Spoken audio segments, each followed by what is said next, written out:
Kristin Taylor is partner at Fraser Milner Casgrain law firm based in downtown Toronto. She spoke with us about conducting bulletproof harassment investigations. What steps do employers need to take to make sure they're prepared for harassment investigations? Well, at this point, all employers should have policies in effect that provide for harassment investigations to take place. That's a new requirement under Bill 168 that came into effect last year. Separate and apart from that, they also have an obligation under their internal discrimination and harassment policies to do investigations. So A, you got to have the policies in place. B, you need to have, I would think, at least one person on staff who's been trained. And the training's not perhaps as daunting as you might think. But there has to be an internal person who understands the sensitivities associated with doing an investigation.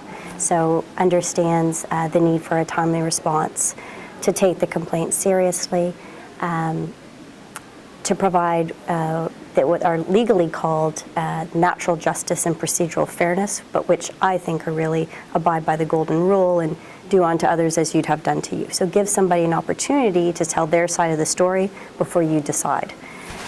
So if they've got somebody, A, they've got their policies, and B, they've got someone on staff who is capable of doing those things, that's the position they need to be in when they receive the complaint. What are some of the main things adjudicators will be looking for when reviewing the case? It goes back to the same concept of natural justice and procedural fairness, I would say.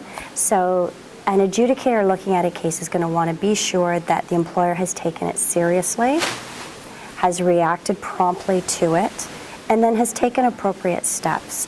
So those steps being made sure that the complaint is fully understood before it's investigated, made sure that appropriate witnesses have been interviewed and haven't simply been disregarded, made sure that the respondent had an opportunity to respond to all of the material allegations before any findings were reached.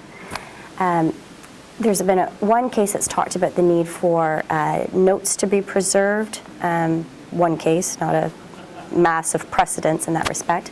But again, if you're taking your investigation seriously, you're going to keep careful notes, you're going to keep a record, and you're going to do a report at the end that writes it all up. So they're looking for a degree of due diligence, if you will, on the part of the employer. And are there any pitfalls employers should make sure to avoid if faced with a harassment investigation? I think the biggest pitfall, and it's quite easy to do, is to rush to judgment. So you have a complainant in your office, the complainant is distraught, tells a story of horrific proportions, and the immediate reaction is to fix the situation. I'm going to take action right now.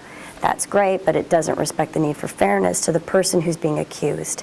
It's one side of a story, it's never the complete story. There's a duty of good faith and fairness that works both ways in the employment relationship. Whether you're a complainant, whether you're a respondent, you're an employee and you're entitled to that fairness before a decision of significance is taken against you.